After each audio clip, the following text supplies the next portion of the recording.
sesama umat Islam. Kita ini bersaudara, Pak. Tidak lagi ada kata masjid Melayu, tidak ada lagi kata masjid Bugis, tidak ada lagi masjid Madura, tak ada lagi masjid Jawa, tak ada lagi masjid Banjar. Semuanya adalah masjidnya Allah. Kenapa? Tempat yang paling baik di atas muka bumi adalah masjid, dan tempat yang terburuk adalah pasarnya. Maka anjuran Nabi, kalau engkau masuk masjid, masuklah yang pertama, keluarlah engkau yang terakhir.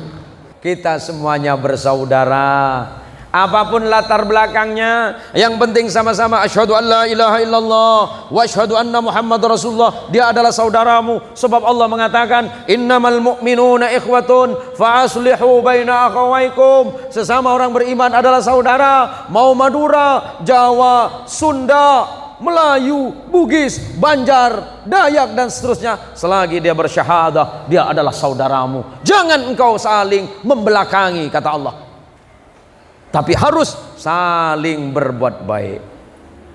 Tidak suka mereka. Saya sampaikan juga, jadi Muslim Indonesia, contohlah akhlak Nabi SAW. Nabi itu bertetangga dengan orang Yahudi, Nabi bertetangga dengan orang Nasrani, Nabi bertetangga dengan orang Majusi, tapi Nabi tidak pernah membenci mereka karena soal keyakinan, urusan hati masing-masing. Kalau Allah mau, gampang. Apa kata Allah?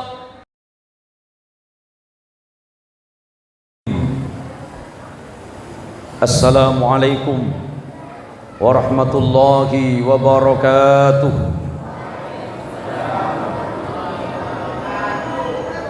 Alhamdulillahi wa kafa, wassalatu wassalamu ala sayyidil mustafa wa ala alihi min ahli sidqi wal wafa. Ashhadu an la ilaha illallah wahdahu la syarika lah, wa ashhadu anna Muhammadan abduhu wa rasuluhu wa khaliluhu wa la nabiyya ba'dah. Allahumma salli ala sayyidina Muhammad, Allahumma salli ala sayyidina Muhammad, Allahumma salli ala sayyidina Muhammad wa ala alihi at-tahirin wa ashabihi wa dhurriyyatihi ajma'in. Qalu subhanaka la ilma lana illa ma 'allamtana innaka antal alimul hakim wa tub alaina innaka antat tawwabur rahim. Samahatul fudala wal kurama, para alim, para alamah, para kiai, para habaib, para syaraif, pimpinan pondok pesantren dan lembaga, terkhusus kepada yang dirahmati Allah dan yang kami muliakan, Al-Habib Muhsin bin Ahmad Al-Baiti, semoga Allah merahmati beliau, amin. Yang kami muliakan dan dirahmati Allah, guru kita semuanya, Gus Ahmad Warizi Dahlan, para ustadz, saudara-saudara, para imam dan takmir Masjid Asy-Syafi'iyah. Malam hari ini berbahagialah dan bersyukurlah kepada Allah, bukan karena kita sehat dan sempat hingga kita dapat duduk di masjid ini, karena ternyata banyak orang sehat tapi tidak sempat. Ada orang yang sempat tapi ternyata dia tidak sehat. Sahabat Rasulullah Muhammad sallallahu alaihi wasallam yang merupakan sepupu beliau yang bernama Abdullah bin Abbas radhiyallahu anhuma. Kenapa disebut sepupu? Karena ayahnya adalah Abbas bin Abdul Muthalib, adalah saudara kandung dari ayah Nabi yang bernama Abdullah. Beliau meriwayatkan sebuah hadis dari Rasulullah Muhammad sallallahu alaihi wasallam, ni'matani maghbunun fikima katsirun minan nas, as-sihhat wal faragh, rawahul Bukhari. Ada dua nikmat besar yang selalu dilalaikan oleh manusia, dan ketika nikmat itu sudah hilang baru mereka menyesalinya. Yang pertama kata Nabi, nikmat sehat. dan yang kedua adalah nikmat sempat. Maka mudah-mudahan kesehatan yang tengah kita nikmati ini menjadi sebab kita diberikan kesempatan. Tapi yang paling penting bahwa di balik dua hal ini ternyata Allah berkenan melembutkan hati kita masing-masing hingga senang untuk dapat datang ke masjid yang mulia ini. Semoga yang hadir malam ini semuanya mendapatkan ampunan dari Allah Subhanahu wa taala, mendapatkan syafaatul uzma dari Rasulullah Muhammadin sallallahu alaihi wasallam. Allah lembutkan hatinya, Allah mudahkan urusannya, anaknya jadi anak saleh dan salihah, rezekinya menjadi harta yang halal dan manfaat, keluarganya menjadi keluarga yang bahagia, jauh dari musibah dan bencana, dan dekat kepada rahmat dan kasih sayang Allah. Allahumma shalli ala Muhammad. Terima kasih kepada Gus Warizi. Saya memang tidak asing masjid ini, karena insya Allah sebagian jamaah paham dan tahu. Saya menjadi teringat ketika mungkin beberapa belas tahun yang lalu diminta Allah yarham guru kita, ulama kita, Kiai Dahlan. Beliau pernah meminta saya untuk memimpin istighosah di tempat ini, dan peristiwanya saya lupa, tapi seingat saya berapa belas tahun yang lalu. Bukan karena saya memimpin istighosah itu yang senang dan bangga, bukan. Karena saya menemukan seorang kiai yang tawadhu, kiai yang rendah hati. Beliau alim, beliau allamah, tapi dengan senang hati beliau meminta saya untuk memimpin istighosah. Kalau dibandingkan, siapalah saya? Siapalah saya? Tapi karena keikhlasan hati beliau, lembutnya hati beliau, kalau bukan karena kelembutan hati beliau, saya tidak mungkin hadir malam hari ini. Karena saya merasa sangat berhutang kepada beliau. Apa hutang saya? Yaitu hutang ilmu. Walaupun saya tidak berguru langsung kepada beliau, tapi hutang ilmu yang saya dapatkan adalah akhlak dan keagungan sikap beliau terhadap orang yang ada di sekitar beliau. Ini penting. Apa bang? Air jahe. Ini pak, mulai saya datang tadi ini yang disiapin air terus pak.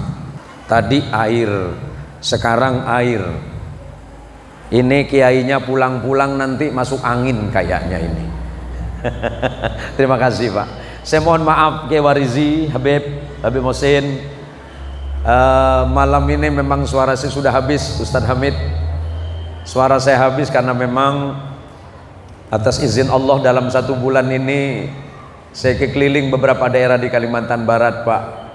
Tapi karena memang 2 bulan yang lalu Kiai Warizi ini sudah menghubungi saya untuk hadir.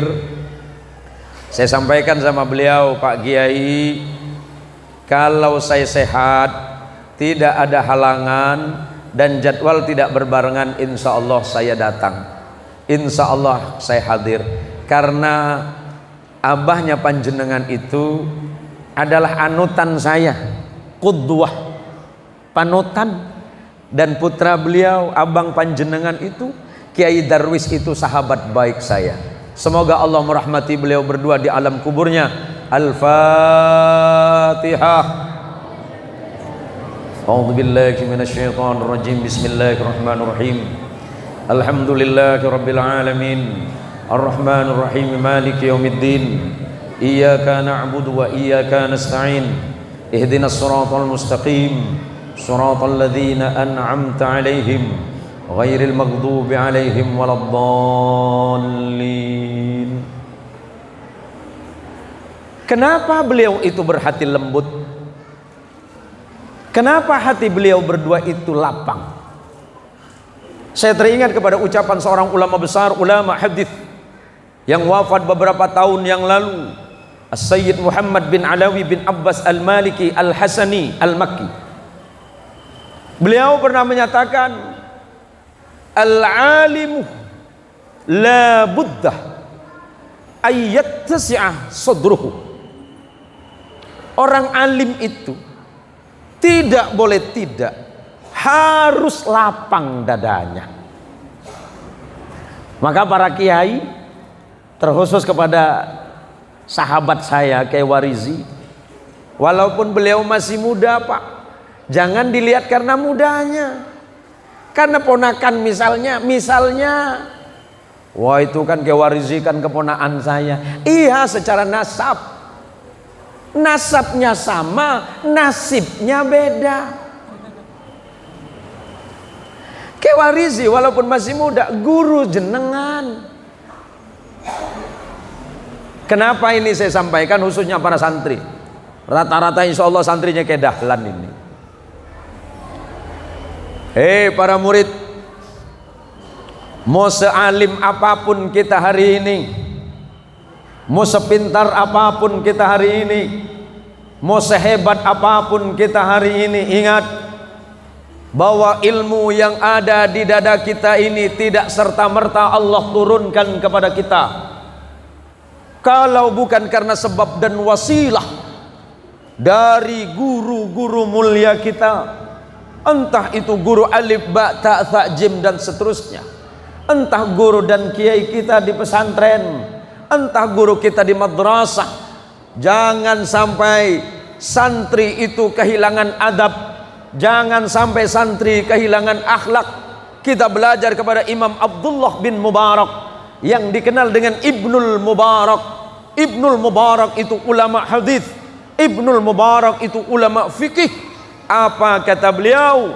Nahnu ila qalilin minal adab ahwaju minna ila kathirin minal ilmi. Aku lebih butuh kepada santri yang ilmunya walaupun sedikit tapi adabnya tinggi dibandingkan dengan santri yang ilmunya banyak tapi tidak ada akhlak di dalamnya. Banyak sekarang, Pak, ngerasa dirinya sudah hebat, kalau ditanya itu siapa? Oh, itu kewarisi. Anda berguru kepadanya, oh itu dulu. Kedahlan kan guru Anda, itu dulu. Hati-hati. Ibnul Mubarak itu alim, Pak, nggak ada tandingannya hari ini. Apa kata beliau ketika menceritakan ilmu? Saya bahas ilmunya aja dulu lah. Imam Ibnul Mubarak belajar ilmu cuma 20 tahun, tapi belajar akhlak 30 tahun. Kenapa? Ilmu yang tidak ada akhlak di dalamnya kering. Ilmu yang tidak ada akhlak di dalamnya kosong. Kenapa? Karena yang menyambungkan hati kita kepada Rasulullah Muhammad sallallahu alaihi wasallam adalah guru-guru mulia kita. Siapa yang ngajarin alif, ba, ta, tha, jim? Yang ngajarin di madrasah, yang ngajarin mabadi'ul fikih, yang ngajarin ngaji, yang di pesantren, yang ngajarin takwa kepada Allah, itu guru kita. Ini temanya apa, Gus?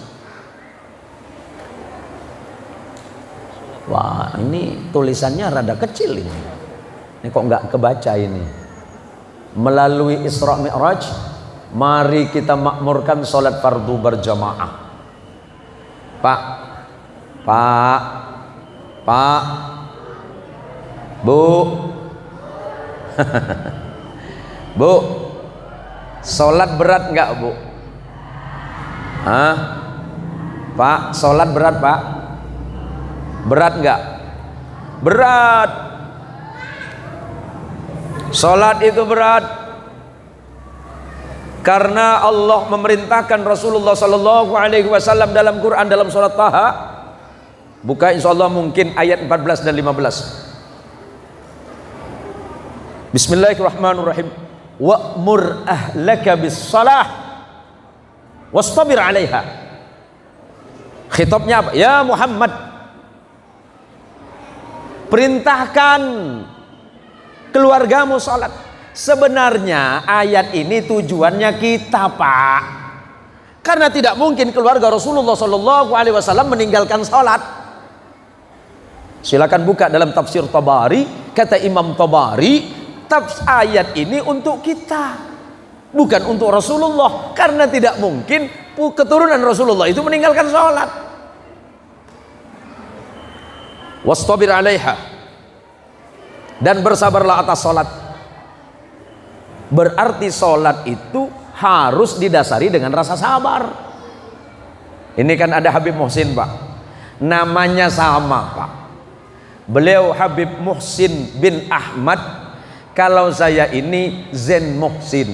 Jangan salah Pak, beliau asli Habib, yang ini KW 500. Allahumma sholli ala Muhammad. Ini nih, mohon maaf Pak Ustadz Abdul Hamid, saya ceramah pakai bahasa Indonesia apa campur nih Pak Gadwan? Kenapa? Indonesia beda beturin nah, beda beturin nah Pak. Jawa ini wonten Pak, Jawanya ada? Oh, campur. Oh, jadi bahasa Indonesia mawon nggih. Bahasa Indonesia saja. Salat itu berat. Tanya sama Kewarizi, salat berat Kewarizi? Kalau salat itu ringan, besok subuh masjid kita penuh. Karena salat itu berat, maka insya Allah besok salat subuh jamaah kita penuh di luar. Bukan penuh sampai keluar, penuh di luar. Maka kata Allah, perintah keluargamu, perintah istrimu, perintah anakmu, salat, wastabir alaiha, bersabarlah atas salat itu. Dan ingat kata Allah, la nas'aluka rizqa nahnu narzuquka wal akibatu littaqwa. Perintah istrimu, perintah anakmu salat, dan bersabarlah atas salat. Nih, ismukum karim, saya lupa nama panjenengan terus, padahal sahabat baik.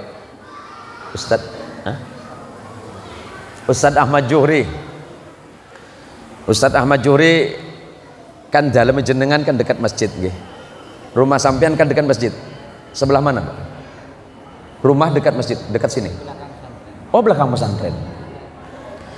Misalnya besok subuh di depan masjid, ketika muadzin mengumandangkan as-salatu khairum minan naum, sampean pas di depan masjid, tiba-tiba ada yang telepon, Assalamualaikum Pak Juhri, uang yang 5 miliar cair sekarang Pak. Pertanyaannya, apakah Ustadz Juhri tetap masuk sholat subuh atau balik kanan ngambil duit 5 miliar? Tetap sholat atau pulang? Hah? Fikir-fikir dulu. Baik, saya kasih Habib saja.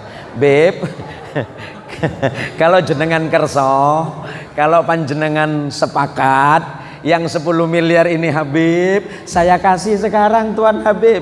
Apakah Habib masih masuk sholat atau ngambil 10 miliar? Hah?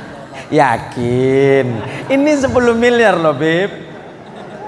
Alhamdulillah Bu, Habib nggak mau 10 miliar Bu. Nah sekarang jenengan sedanten loh Bu, sampean semuanya Bu. Kalau 10 miliar, sampean pilih sholat atau pulang ngambil 10 miliar? Sholat bual kau je. Jangan kata 10 miliar Tuan Habib, gara-gara BLT 300.000 tak sholat duhur dia.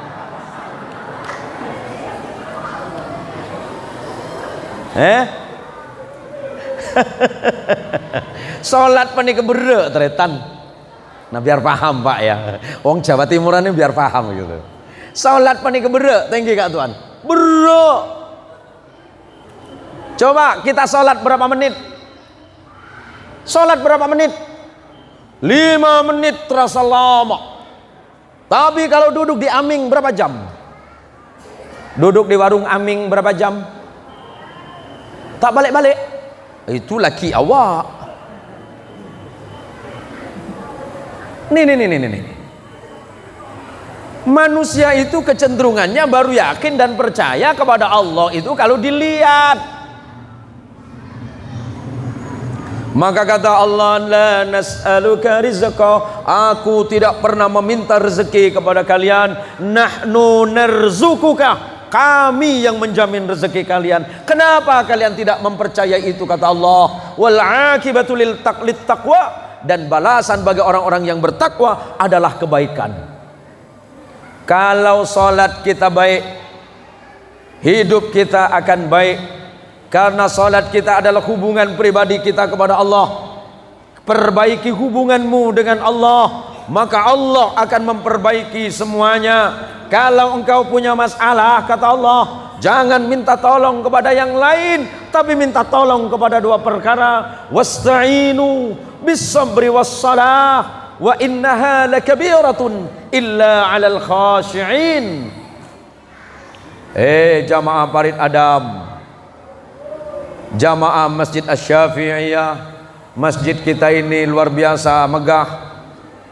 Kalau anda punya masalah, kata Allah, punya masalah yang berat, punya persoalan ekonomi yang sempit, anak-anak yang nakal, istri yang tidak salihah, jangan cerita kepada orang lain, kepada Allah, tapi ceritalah kepada aku, kata Allah. Yang pertama, wasta'inu bis sabri, bersabarlah kalian, wassalah, dan yang kedua salat. Tetapi sesungguhnya kesabaran dan salat itu berat, illa 'alal khashi'in, kecuali bagi mereka yang Allah karuniakan kehusuan di dalam hatinya.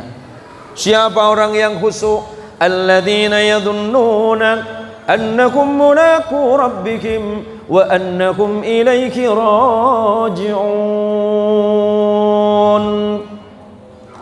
Orang yang khusyuk itu, katanya Gusti Allah, alladzina yadhunnuna, dia memiliki keyakinan waktu salat bahwa dia sedang menghadap Allah. Dia tidak sedang melihat Allah, tapi Allah sedang menatapnya. Dia tidak mendengar Allah, tapi dia sedang didengarkan oleh Allah. Allah merasa malu kepada hambanya yang sujud, Allah merasa malu kepada hambanya yang taat, Allah merasa malu kepada hambanya yang baik. Kalau hambanya baik, taat kepada Allah, angkat kedua tangannya. Sebelum tangannya diturunkan, Allah mewajibkan dirinya untuk mengabulkan doa dan permintaannya. Allah baik tidak? Baik. Ada yang cerita boleh minum Pak Kiai. Sapa orang Habib Abdine ya tas kidan Habib. Mohon maaf Habib. Boleh saya minum Pak ya? Kita sepakat dulu waktu saya ceramah berapa Gus? Berapa menit? Berarti nanti selesai jam? Jangan lama-lama Gus. Kasihan ibu-ibu yang di belakang udah terkantuk-kantuk nampaknya nih. Nanti kita sepakat, kata Gus Warizi, ceramah saya paling cepat jam 10. Kalau sampai jam 10 saya tidak bisa Gus, tapi kita sepakat sampai jam 2 saja. Allahumma sholli ala Muhammad. Maka kata Allah, kalau engkau punya masalah, bersabarlah dan ingatlah, salatlah engkau wahai hamba-hambaku yang baik. Ketika engkau salat, ingat bahwa salat itu repot dan berat, kecuali bagi orang-orang yang khusyuk. Siapa orang yang khusyuk? Alladzina yadhunnuna annakum mulaqu rabbihim, dia punya keyakinan bahwa ketika salat dia sedang menghadap kepada Allah. Bahasa Jawanya, niat salat niku hakiki ini niat madhep nang Gusti Allah. Saongko-ongkone niat cepon ring Madura, saongko-ongkone niat waktana salat kuleban panjenengan ngadhep ke Gusti Allah. Allahumma sholli ala sayyidina Muhammad. Bahasa Melayu paling gampang, kita salat tuh sedang ketemu sama Allah. Apakah kita tidak malu kepada Allah? Ada yang cerita begini, Ustaz, ismukum karim, ana suka lupa. Nggih, jenengan. Hah? Ustaz Haji Suaidi. Ini Suaidi juga. Suaidi Yang sebelah sana Suaibi, Haji Suaibi. Ini kepala desa kan? Hah? Oh dulu kepala desa, sekarang bukan begitu Pak. Tidak ada bekas kepala desa. Mbah saya itu Pak wong Madura Pak, jujur orangnya, jujur. Nek kalau sholat itu Pak, kalau sholat mbah saya itu Habib, bacaannya angel, paham angel gitu, repot. Kalau baca Fatihah itu bengkok Pak, bengkok. Kenapa? Kalau didengar, kalau dilihat dari kaidah tajwid, keliru. Karena yang dibaca alhamdulillahi rabbil ngalamina. Ngoten Pak. Tapi kenapa hatinya dekat kepada Allah dan doanya mustajabah? Karena bacaan bengkok, hatinya lurus. Nek zaman menikah, kalau zaman sekarang bacaannya lurus, hatinya bengkok. Mbah saya itu kalau ditanya saking baiknya, "Mbah, Presiden Indonesia siapa?" Jawabannya Soekarno. Masa Mbah?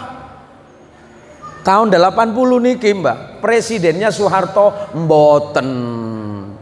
Presiden itu Soekarno. Nek Soeharto niku cuma nerusin. Kepala desa itu Pak Suaidi. Sekarang nerusin. Kira-kira bahasanya seperti itu. Jadi begini Pak Ustadz, saya ini paling malas sholat, apalagi sholat berjamaah Pak Ustadz. Jangankan Bapak, bahkan orang-orang yang hatinya dekat kepada Allah, kalau bukan karena Allah melembutkan hatinya, malas dia sholat. Karena selalu ada ujian, karena selalu ada rintangan, karena selalu ada hambatan bagi dirinya untuk dekat kepada Allah. Semakin orang itu dekat, semakin orang itu alim, semakin dia bertakwa kepada Allah, maka ujiannya semakin besar. Sama dengan Kewarizi. Dulu Kewarizi masih zaman abahnya sama kakak beliau, masih Sugeng, masih hidup. Kewarizi tenang-tenang, waman. Tapi setelah beliau berdua wafat, maka kemudian beban itu ada di pundak beliau. Mudah-mudahan pondok pesantren Nahdlatul Atfal ini dapat mencetak santri-santri yang alim, yang berilmu, yang beriman dan bertakwa kepada Allah, tetapi jangan lupa punya etika atau adab atau akhlak yang baik kepada guru dan orang lain. Ini penting. Nah, karena kita bicara sholat, sebenarnya banyak sekali pertanyaan tentang kenapa Al-Quran membahas tentang dua masjid pada ayat yang dibaca tadi. Allah menyebutkan Masjidil Haram dan Masjidil Aqsa. Masjidil Haram itu ada di Makkah Al-Mukarramah, sedangkan Masjidil Aqsa itu berada di Palestina, ada di Baitul Maqdis. Sahabat Nabi Muhammad sallallahu alaihi wasallam bertanya, seorang sahabat yang bernama Abu Dzar Al-Ghifari bertanya kepada Nabi Muhammad sallallahu alaihi wasallam, "Ya Rasulullah, ayyu masjidin wudi'a fil ardi awwalun?" Ya Rasulullah, masjid pertama yang dibangun di muka bumi ini oleh Allah yang mana ya Rasulullah? Rasulullah menjawab, Al-Masjidul Haram. Masjid yang pertama adalah Masjidil Haram, karena firman Allah di dalam Quran, "Inna awwala baiti wudi'a lin-nasi lalladzi bi Bakkatan mubarakah." Masjid pertama yang dibangun di atas muka bumi ini adalah Masjidil Haram yang ada di Makkah. Siapa yang membangun? Ulama berbeda pendapat. Ada yang mengatakan pertama yang membangun adalah Nabi Allah Adam alaihissalam. Nabi Adam Allah turunkan di anak benua India, tapi kemudian berjalan bertemu dengan Siti Hawa, bertemu di sebuah padang yang disebut dengan padang Arafah. Setelah itu kemudian Adam, pertemuannya diabadikan sampai hari ini. Setiap orang yang melaksanakan ibadah haji pasti titik kumpulnya di padang Arafah. Padang Arafah adalah padang pertemuan, dan kelak padang Arafah akan menjadi padang mahsyar di saat manusia dikumpulkan di yaumil qiyamah. Jadi ya kata Rasulullah, masjid pertama yang dibangun itu adalah Masjidil Haram. Kemudian Abu Dzar bertanya lagi, "Tsumma ayyun?" Qultu "Tsumma ayyun?" Setelah itu masjid mana lagi ya Rasulullah? Rasulullah sallallahu alaihi wasallam menjawab, Masjidul Aqsa. Wa qala Abu Muawiyah, yakni Al-Baitul Muqaddas. Masjid yang dibangun kedua adalah Masjidil Aqsa. Di mana itu? Baitul Maqdis. Di mana Baitul Maqdis? Hari ini ada di Palestina. Abu Dzar bertanya lagi, kam bainahuma? Berapa jarak antara Masjidil Haram dan Masjidil Aqsa ya Rasulullah? Arba'una sanah. Kata Rasulullah, jarak dibangunnya Masjidil Haram dan Masjidil Aqsa 40 tahun lamanya. Silakan nanti dibuka para santri di dalam kitab Musnad Ibnu Hambal. Siapa Ibnu Hambal? Sekalian ngaji hadis ini sedikit saja ya. Para santri-santri Nahdlatul Atfal. Siapa Imam Ahmad bin Hambal? Imam Bukhari punya murid namanya Imam Turmudzi. Imam Turmudzi berguru kepada Imam Bukhari. Imam Bukhari berguru kepada Imam Ahmad bin Hambal. Imam Ahmad bin Hambal berguru kepada Imam Muhammad bin Idris Asy-Syafi'i yang dikenal dengan Imam Syafi'i.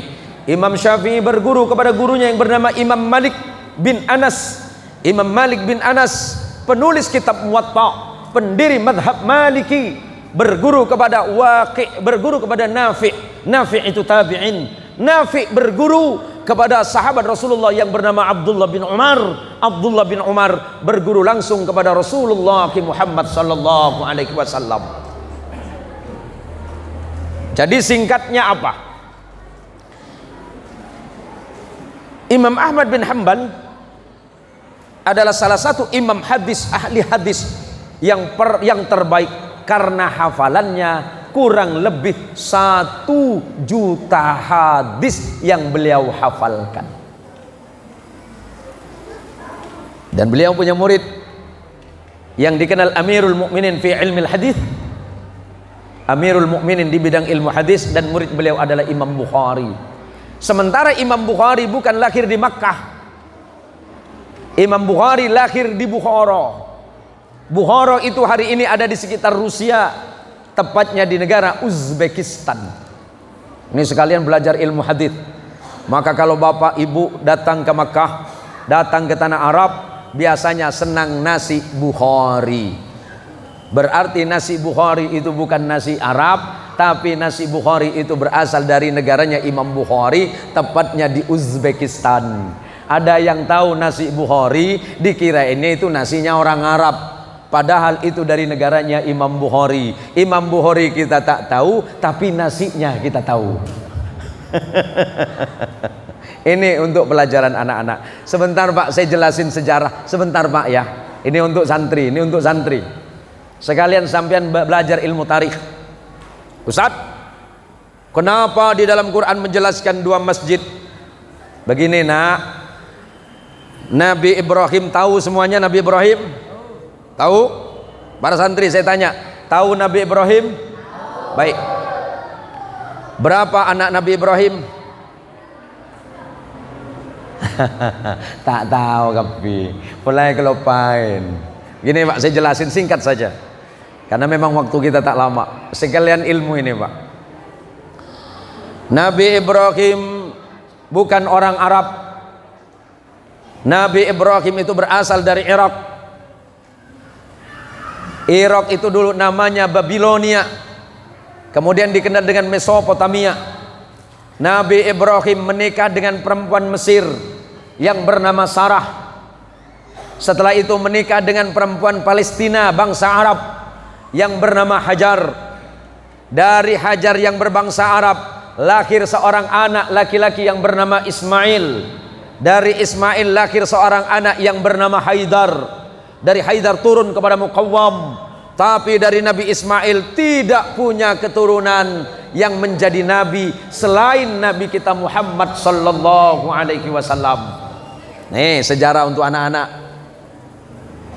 Sedangkan dari istri yang pertama yang bernama Sarah melahirkan seorang anak bernama Ishak. Ishak itu punya anak namanya Yakub. Yakub itu Allah berikan gelar Israel. Di dalam bahasa Ibrani dikenal dengan nama Ezrail. Ini udah batuk-batuk Kiai. Berarti suruh berhenti kayaknya ceramahnya ini. Yakub disebut Israel, maka anak keturunan Yakub disebut Bani Israel. Yakub punya anak 12. Yusuf bersaudara. Abangnya Yusuf ada yang bernama Yahuda. Kelak nama Yahuda dinisbatkan menjadi agama Yahudi. Ada lagi abang Yusuf yang bernama Lewi. Lewi punya anak namanya Imran. Imran punya anak 2 jadi nabi, yakni Musa dan Harun alaihi salatu wassalam. Kenapa Allah menyebutkan bahwa tanah Palestina itu barakna haulahu? Allah berkahi tanah Palestina karena di situ lahir ribuan para nabi. Tapi saking jeleknya akhlak orang Yahudi, nabinya sendiri ada 400 nabi yang pernah dibunuh oleh orang Yahudi. Berapa nabi diantaranya adalah Zakaria dan putranya Yahya dibunuh oleh orang Yahudi. Ada lagi namanya Daniel dibunuh. Ada lagi namanya Nabi Armia dibunuh. Ada lagi namanya Nabi Jurjis dibunuh oleh orang Israel. Kenapa orang Israel membunuh nabinya? Saking akhlaknya jelek. Maka biasa di kampung-kampung Beb, kalau sudah jelek akhlak biasa dibilang dasar Yahudi kamu nih. Dikata-kata Yahudi saking jelek akhlaknya. Nah, kenapa Allah menyebutkan itu? Nah, saya singkat saja pelajaran ini biar nanti diingat di sekolah karena ini penting. Hubungan Rasulullah. Apakah Rasulullah punya hubungan dengan Nabi Allah Isa? Ya. Satu datuk moyang yang bernama Ibrahim tapi beda nenek. Neneknya Nabi Isa asal usulnya itu orang Mesir yang bernama Sarah, sedangkan neneknya Rasulullah bernama Hajar yang ada di Palestina hari ini. Palestina sering disebut dengan Yerusalem. Saya jelasin apa itu Yerusalem. Yerusalem kalau dalam bahasa Arab disebut dengan Darussalam. Saya singkat saja karena kita bicara tentang sholatnya, tapi takut ada yang nanya kenapa Allah menceritakan tentang 2 masjid pada ayat ini. Karena Allah ingin menjelaskan bagi kita umat Islam bahwa masjid adalah titik pokok, masjid adalah titik pangkal bagi orang-orang yang beriman kepada Allah Subhanahu wa taala. Allahumma sholli ala Muhammad. Makanya Pak, mudah-mudahan malam ini menjadi ilmu bagi kita semuanya, amin. Dan selepas ini kita menjadi orang yang khusyuk dalam ibadah dan senang apa? Senang berjamaah di masjid yang mulia ini. Besok subuh jam berapa sekarang Pak Kiai? Jam 4 kurang lebih, jam 4.30. Saya punya tetangga itu rata-rata orang Cina, Ustadz Abdul Hamid. Di samping Masjid Nurul Yakin dekat rumah saya itu Beb, ada namanya Papung. Saya tanya dengan dia, Papung, ngapa Papung senang samping masjid? 50 tahun dia bertetangga dengan masjid, walaupun sampai hari ini tidak masuk Islam. Pas samping masjid. Saya tanya dengan dia, Pak Abung, ngapa awak ini senang samping masjid? Dia jawab, aku tinggal samping masjid, aku untung ah. Untung gimana? Kalau orang Islam di masjid itu jam 3 sudah pekek-pekek ah. Pekek-pekek macam mana? Jam 3 dia punya bunyi ah. Oh, tarhim. Itu kata dia. Jam 3 aku bangun gara-gara di masjid pekek-pekek. Habis itu aku berangkat pasar. Aku langsung jualan pasar, aku untung ah. Tapi kalau musim hujan di masjid tak ada pekek-pekek. Jam 5 baru pekek dia. Aku lugi tak sempat pasar kata dia. Orang Cina saja untung, Pak. Lah gimana kita nggak untung, tak? Mosok kita ini orang beriman nggak beruntung, Pak? Wong dia nggak beriman kepada Allah saja ngerasa untung.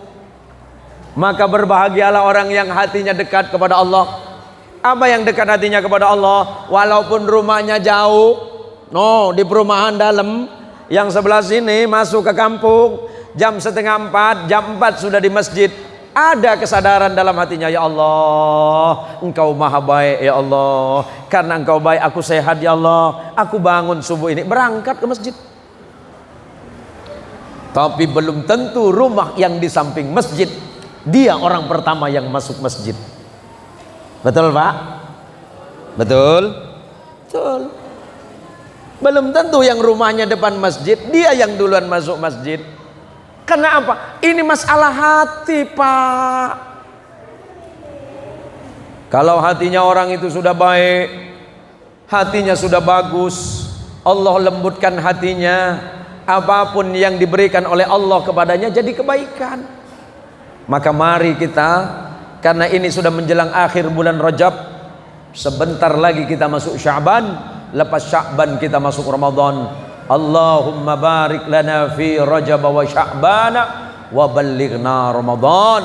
Ya Allah, mudah-mudahan yang hadir di masjid ini diberkahi pada bulan Rajab, diberkahi pada bulan Sya'ban, panjang umurnya hingga bertemu Ramadan yang akan datang.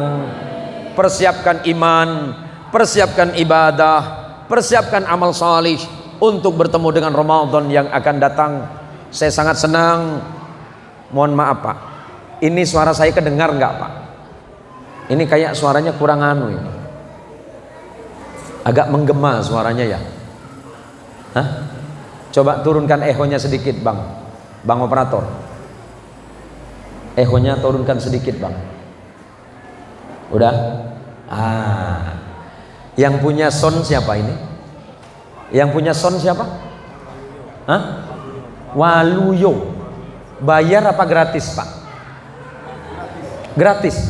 Karena gratis, saya doakan Pak Waluyo masuk surga sama sound-soundnya sekalian.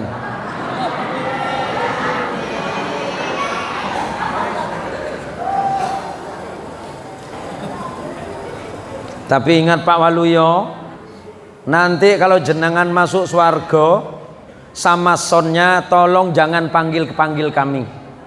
Pas di pintu surga, ini siapa ya? Waluyo, Pak Kiai. Waluyo yang mana? Kata Kiai Warizi, son yang punya son. Kenapa nggak masuk? Mau mikul son payah. Minta tolong lah Pak Kiai, angkut seorang lah.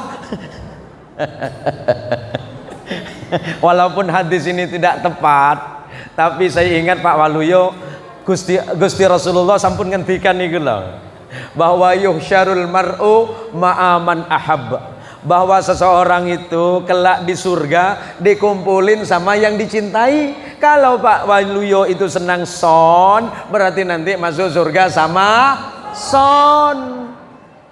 Tenang Pak Waluyo, kami gotong nanti. Maka Pak, Allahumma sholli ala Sayyidina Muhammad. Kalau pengajiannya orang NU itu kan gampang, Pak.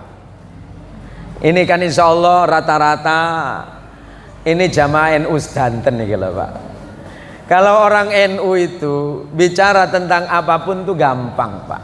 Karena beragama itu indah, menjadi muslim itu enak. Apa-apa itu dijamin oleh Allah. Orang NU tidak pernah mempersoalkan perbedaan. Soal perbedaan itu biasa. Yang penting jangan ribut dalam perbedaan. Lo jenengan kan biasa. Ada yang sholat subuh nggak pakai kunut. Wah biasa. Mungkin madhabnya Maliki, mungkin madhabnya Hanafi. Karena Imam Hanafi beliau berkunut tetapi sewaktu-waktu. Di mana madhab Hanafi yang paling banyak? India dan Pakistan serta negara Eropa Timur dan sekitarnya. Madhab Syafi'i kita di Indonesia rata-rata madhab Syafi'i. Lah madhab Syafi'i itu salat subuhnya kunutan dan kunutnya dibaca setelah ruku. Allahumma hdina kalau berjamaah, imamnya berkata Allahumma hdina fi man hadait. Kalau dia sendirian Allahumma hdini fi man hadait. Kalau madhabnya Maliki paling banyak di Maroko, di Tunisia dan Aljazair dan sekitarnya. Madhab Maliki itu kunut, tapi kunutnya sebelum ruku. Selepas baca ayat langsung baca kunut, tapi pelan. Allahumma hdini fi man hadait wa afini fi man afait. Madhabnya Hambali kunut sewaktu-waktu ada musibah besar yang disebut dengan kunut nazilah. Jangan gara-gara imam tak kunut makmumnya ribut. Tenang saja Pak. Yang kunut masuk surga, yang tidak kunut insya Allah masuk surga. Yang tidak masuk surga yang nggak kunut-kunut. Sinten niku Pak yang nggak pernah datang ke masjid. Ada yang bilang, Pak Ustadz saya malas datang ke masjid. Ngapa awak malas datang ke masjid? Sandal saya hilang terus Pak Ustadz di masjid. Ini kejadian Bib. Kejadian ketika dulu saya mau boyong dari pesantren. Ceritanya 1 minggu sebelum pulang Pak. Ini penyakitnya santri biasanya ini.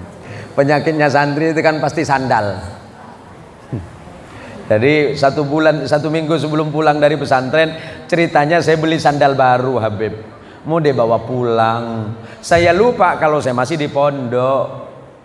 Sholat subuh, alhamdulillah selesai sholat subuh, sandal saya selesai juga Pak. Dicari muter-muter, akhirnya di pojokan saya ngomong alhamdulillah ya Allah, matur kesuwun sangat Gusti Allah. Ternyata sandal kulo laku ya Allah. Kulo laporan sama Kiai. Apa kata Kiai?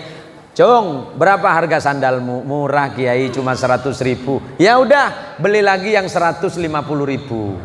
Alhamdulillah, besok sholat subuh, keluar subuh hilang lagi. Laporan lagi sama Mbak Yai, alhamdulillah Yai, sandalnya hilang Cong. Nji. Oh, jenengan Sumerep nji Yai. Anda tahu ya Yai? Iya, aku tahu.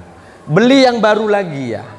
Wah, dalam hati ini sih berat dah nih. Yang kemarin 100, sekarang 150. Saya tanyakan Kiai, saya harus beli yang berapa Kiai? Beli yang 200.000. Alhamdulillah Pak. Belum selesai sholat, baru naik depan pintu, saya tengok sandal saya udah hilang lagi. Apa kata Kiai? Cung, bersyukurlah kepada Allah ketika sandalmu hilang di masjid, daripada sandalmu tidak pernah sampai ke masjid.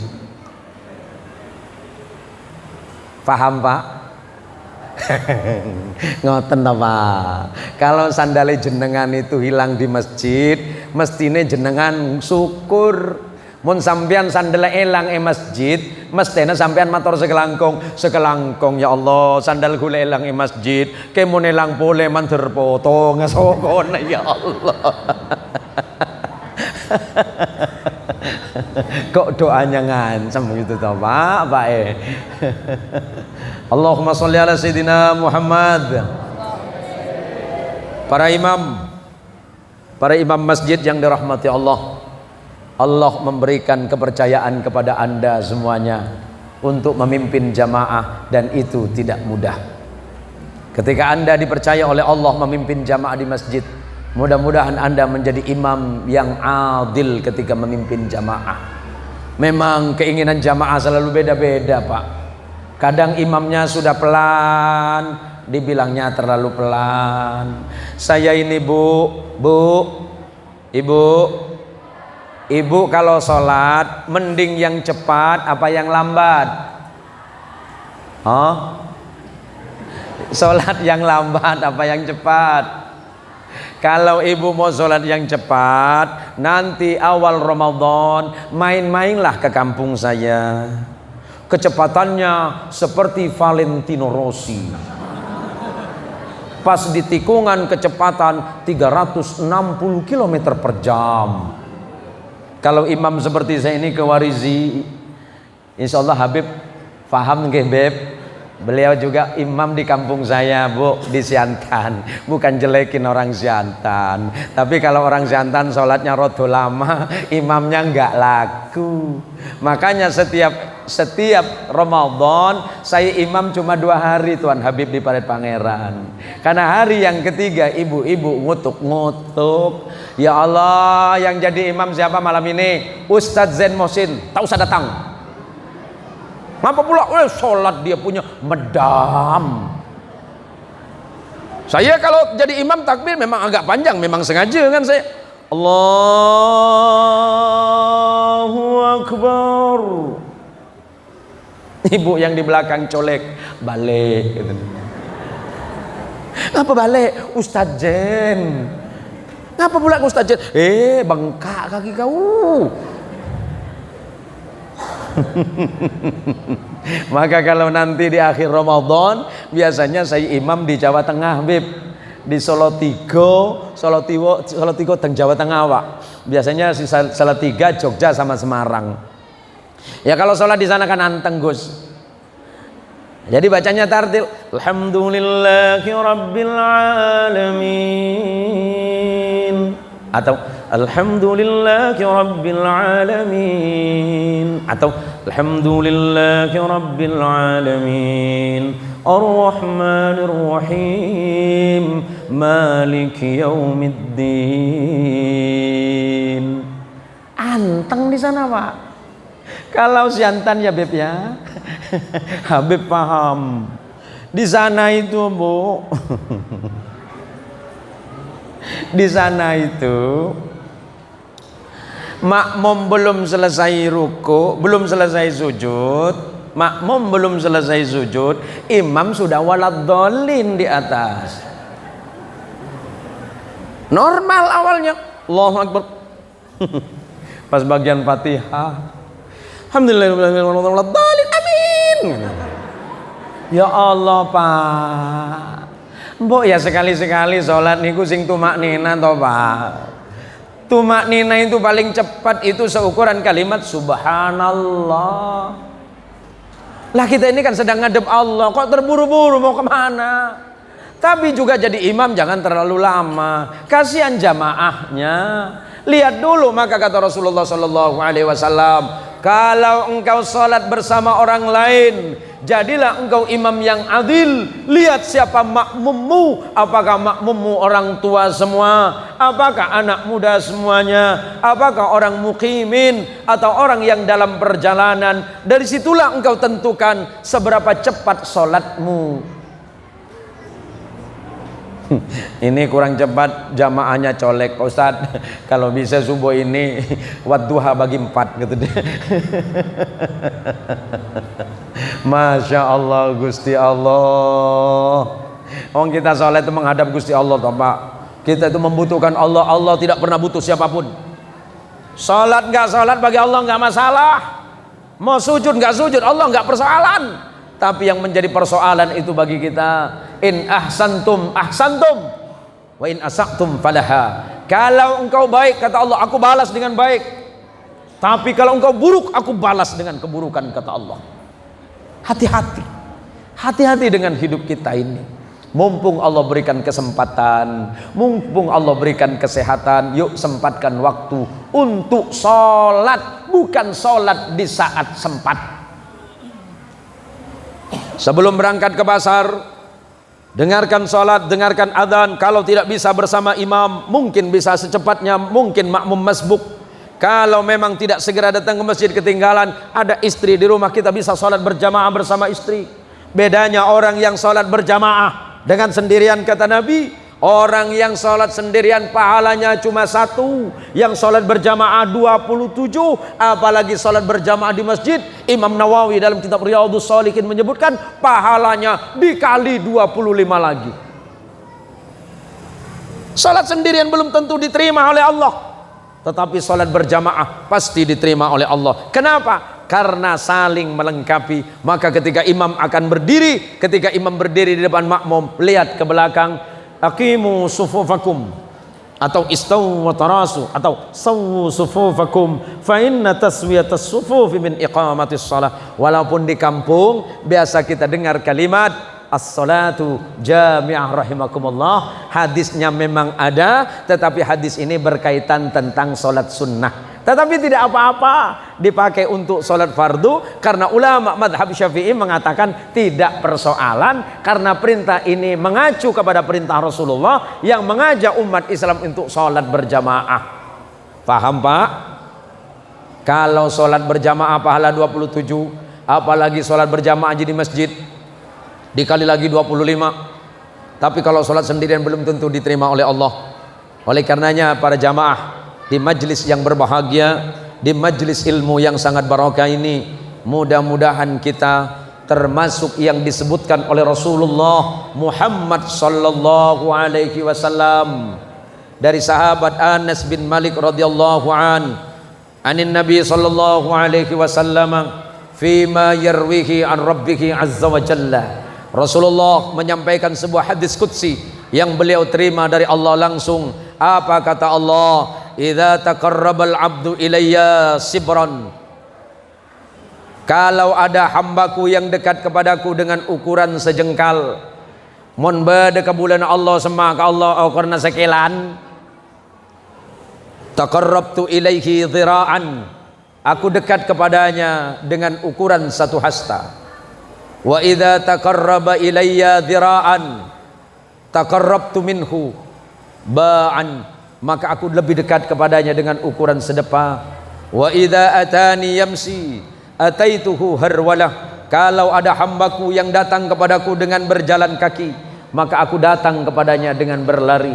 Apa maksudnya? Kalau kita dekat kepada Allah, Allah pasti lebih dekat kepada kita. Tapi kalau kita jauh memusuhi Allah, maka permusuhan Allah pasti lebih keras untuk kita. Na'udzubillah tsumma na'udzubillahi min dzalik. Mudah-mudahan lepas pengajian ini masjid ini penuh, lebih-lebih sholat subuh, karena kata Allah, inna qur'anal fajri kana mashhuda, sesungguhnya sholat subuh adalah sholat yang disaksikan oleh malaikat. Sampean sholat subuh Pak Suaidi, sampean sholat subuh ditunggu malaikat. Kewarizi jadi imam sholat subuh ditunggu malaikat. Ibu sholat subuh ditunggu malaikat. Ribuan malaikat yang menyaksikan. Yang tak sholat subuh sama, ditunggu malaikat. Dan itu malaikat Israel. Tak lem jaga iku malaikat. Lagi boleh jaga lepas cetek lah bingko iku. Hati-hati Pak, hati-hati Pak ya. Umur kita ini sebentar. Paling lama kata Nabi cuma 60 tahun. Hasadu ummati baina sittin wa sab'in. Umur umatku itu batasnya cuma 60 dan 70 tahun. 60 tahun kalau sehat. Sekarang umur 50 tahun kadang-kadang udah pakai roda. Datang ke dokter. Aduh macam belat ada waktu lagi ai. Datang ke dokter, dok, saya ini Mata suka berkunang-kunang, dok. Ada apa ini, dok? Padahal umur saya baru 40, dok. Oh, bapak ini terkena hipertensi. Apa itu, dok? Mulai besok jangan terlalu banyak makan daging. Ketawa dalam hati, daging setahun sekali, dok. Tak lama datang lagi penyakit. Penyakitnya apa? Dok, ini pundak saya suka panas, dok. Dokter bilang, hati-hati pak, umur bapak sudah 40 tahun, jangan terlalu banyak makanan yang mengandung minyak. Itu namanya kolesterol. Kolesterol itu lemak di dalam darah. Berarti apa yang tidak boleh dimakan? Kompor dan minyak gas.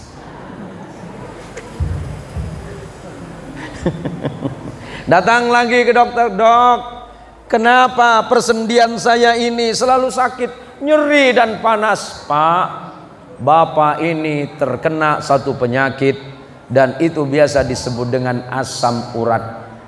Mulai besok bapak harus mengurangi makanan yang mengandung kacang-kacangan.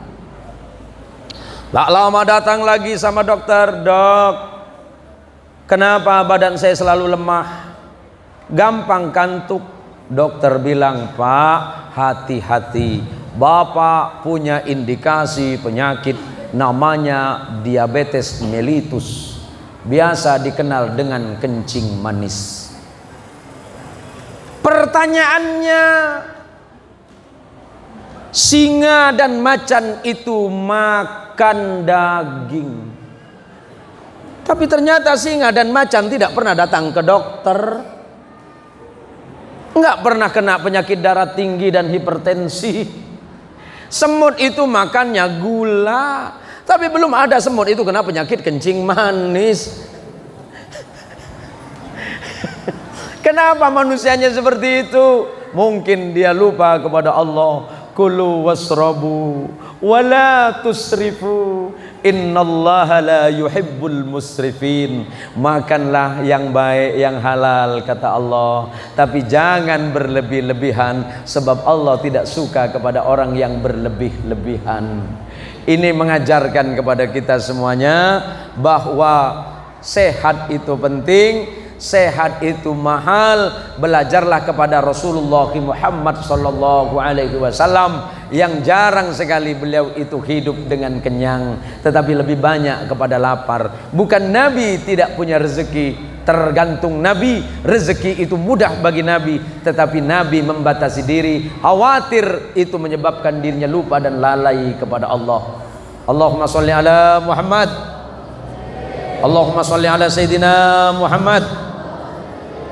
Para jamaah yang terakhir, mari kita jaga kekompakan. Ya Pak ya, jaga kekompakan sesama umat Islam. Kita ini bersaudara Pak. Tidak lagi ada kata masjid Melayu, tidak ada lagi kata masjid Bugis, tidak ada lagi masjid Madura, tak ada lagi masjid Jawa, tak ada lagi masjid Banjar. Semuanya adalah masjidnya Allah. Kenapa? Tempat yang paling baik di atas muka bumi adalah masjid, dan tempat yang terburuk adalah pasarnya. Maka anjuran Nabi, kalau engkau masuk masjid, masuklah yang pertama, keluarlah engkau yang terakhir. Tetapi kalau masuk pasar, masuklah yang terakhir, keluarlah yang pertama. Nah, ini di kampung saya suka dibalik, Ustadz. Masuk masjid, masuk terakhir. Bila itu? Hari Jumat. Iya Pak ya. Hari Jumat dia baru datang nanti pas imam takbir akhir. Ternyata tempat paling nyaman buat tidur itu Pak Kades adalah tiang masjid. Menit pertama aman di tiang, menit kedua masih segar, menit ketiga hilang dia. Maka kata Nabi, masuk masjid, masuk yang pertama, keluarlah yang terakhir. Tapi kalau masuk pasar, masuklah yang terakhir, keluarlah yang pertama. Kenapa? Karena pasar itu tempatnya sumpah dan tipu daya. Jangan dibalik. Biasa kita masuk pasar, masuk paling awal, balik paling dudi. Itu orang saya.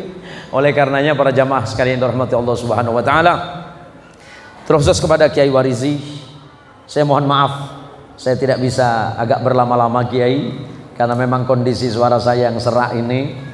Karena biasanya saya agak sedikit kencang kalau ceramah, Pak. Alhamdulillah atas izin Allah, tadi pagi itu saya ceramah cuma 40 menit Habib. Karena memang suara saya panasnya luar biasa. Dokter menganjurkan saya istirahat selama 1 minggu. Saya jawab sama dokter, dok, kalau saya istirahat 1 minggu, pasti yang ngamuk pertama itu Kiai Warizi. Karena saya sudah janji sama beliau untuk hadir malam ini. Tadi disampaikan oleh yang kata sambutan ya. Yang kata sambutan, terima kasih. Ibu-ibu yang mau menonton video saya, silakan buka nanti di channel saya, channel dakwah. Itu nama channelnya Zain Muhsin Official. Sebenarnya kalau di Facebook itu sudah ada 127.000 pengikut. Cuma selama 2 bulan ini, 3 bulan ini Ustadz Abdul Hamid, channel saya diserang oleh orang-orang yang tidak senang dengan dakwah. Akhirnya saya kena penalti sama Facebook, nanti bulan April baru normal. Kenapa channel saya diserang? Karena saya selalu mengajarkan satu hal, yuk kita semuanya bersaudara. Apapun latar belakangnya, yang penting sama-sama asyhadu an la ilaha illallah wa asyhadu anna Muhammad Rasulullah. Dia adalah saudaramu, sebab Allah mengatakan innamal mu'minuna ikhwatun fa aslihu baina akhawaykum. Sesama orang beriman adalah saudara. Mau Madura, Jawa, Sunda, Melayu, Bugis, Banjar, Dayak dan seterusnya, selagi dia bersyahadah, dia adalah saudaramu. Jangan engkau saling membelakangi, kata Allah. Tapi harus saling berbuat baik. Tidak suka mereka. Saya sampaikan juga, jadi Muslim Indonesia, contohlah akhlak Nabi Sallallahu Alaihi Wasallam. Nabi itu bertetangga dengan orang Yahudi, Nabi bertetangga dengan orang Nasrani, Nabi bertetangga dengan orang Majusi, tapi Nabi tidak pernah membenci mereka karena soal keyakinan, urusan hati masing-masing. Kalau Allah mau, gampang. Apa kata Allah? Walau syaa rabbuka la amana man fil ardi kulluhum jami'a. Kalau Allah mau, semua manusia ini beriman kepada Allah. Kalau Allah mau. Saya itu dulu punya cerita, sering saya sampaikan ini. Di Parit Wan Salim itu Ustaz, kita kenal Parwasal. Di situ dulu ada ulama besar, kiai besar namanya Kiai Subki Zayyadi. Kiai Subki ini putranya Kiai Zayyadi. Kiai Zayyadi ini kalau tidak salah kakak adik dengan Syekhuna Fathul Bari Paniraman. Berarti Kiai Subki itu ponakan sakik, ponakan kandung dari Syekhuna Fathul Bari. Kiai Subki ini punya tetangga namanya Apeng. Paham kan kalau nama Apeng? Jadi ceritanya begini, pagi-pagi ini Pak, mudah-mudahan jadi inspirasi buat ibu. Selamat pagi Pak Kiai. Pagi. Ada apa Peng? Anu Pak Kiai, aku minta doa ho. Doa? Doa apa Peng? Biar aku cepat kaya ho. Doa kaya? Apa kata Kesubki Peng? Tuhan kita beda. Apa yang bilang? Itulah Pak Kiai, aku datang sini minta doa sama Pak Kiai. Aku doa Tuhan sama Tuhan aku tak kasih ah. Padahal aku doa pakai ngancam-ngancam ah. Pak Kiai nanya, doa ngancam macam mana Peng? Orang Cina kalau berdoa dia bakar setanggi ha. Dia tunjuk-tunjuk Tuhan. Tapi Tuhan tak kasih punya. Kezayadi bilang, Peng, kalau engkau percaya, bacalah Fatihah. Berapa aku baca? 1000 kali. Apeng tak nanya Fatihah itu apa. Kiai Subki pun tidak jelaskan Fatihah itu macam mana. Karena pikiran Kiai tak mungkin dibaca. Pun singkat cerita dapat 2 tahun Apeng datang. Assalamualaikum Pak Kiai. Kamu siapa? Kata Kiai Subki, Apeng. Apeng yang mana? Dulu kasih doa sama Pak Kiai, ha? Aku jadi kaya. Kiai bingung. Doa apa, Peng? Pak Kiai dulu suruh baca aku Fatihah 1000 kali.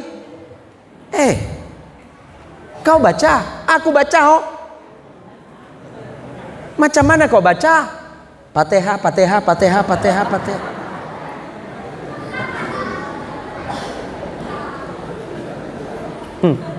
Kiai Subki senyum. Gusti Allah, wong aku yang ngajarin aku nggak sugih-sugih ya Allah. Kok dia orang Cina kok malah sugih ya Allah. Ternyata kata kuncinya yakin.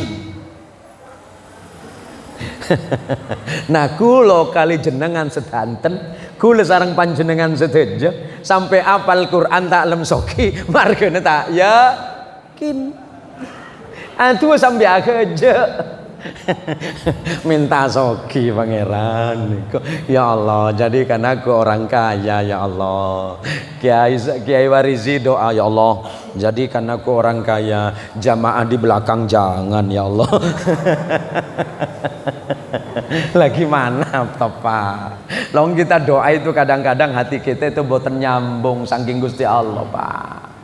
Yang paling penting dalam ibadah kita adalah tersambungnya hati kita yang disebut dengan ilaqah ruhiyah, ikatan batin yang kuat bahwa kita sedang berhadapan dengan Allah. Allah Maha melihat, Allah Maha mendengar, Allah Maha mengabulkan, dan Allah tidak pernah mengingkari janji-janjinya. Semoga kita semuanya termasuk umat terbaik dari Nabi kita Muhammad sallallahu alaihi wasallam. Terima kasih atas segala perhatian. Mohon maaf jika apa yang saya sampaikan banyak salah, banyak khilaf, terutama kepada para kiai, para pengurus Nahdlatul Ulama, baik dari pengurus cabang Nahdlatul Ulama Kabupaten Kuburaya atau MWCNU Kecamatan Sungai Ambawang, ataupun para pengurus-pengurus ranting dan banom-banomnya, serta para ibu-ibu muslimat NU, serta para jamaah-jamaah yang lain yang saya hormati. Mungkin ada dari Muhammadiyah atau mungkin dari Matla'ul Anwar atau dari organisasi yang lain. Kita tidak sedang bermusuhan, tapi kita adalah bersaudara. Kelak kita akan bersama-sama menghadap kepada Allah di yaumil hasyr, di yaumil qiyamah, di sisi Nabi kita Muhammad sallallahu alaihi wasallam yang Allah sebutkan wujuhu yauma idzin nadhirah ila rabbiha nadhirah. Pada saat itu umat Islam menghadap kepada Allah dengan wajah yang berseri-seri kepada Allah Tuhannya. Dia bisa langsung menatap kepada Allah. Terima kasih. Mohon maaf, hadanallahu wa iyyakum ajma'in. Wallahul muwafiq ila aqwamit thariq. Tsumma assalamualaikum warahmatullahi wabarakatuh.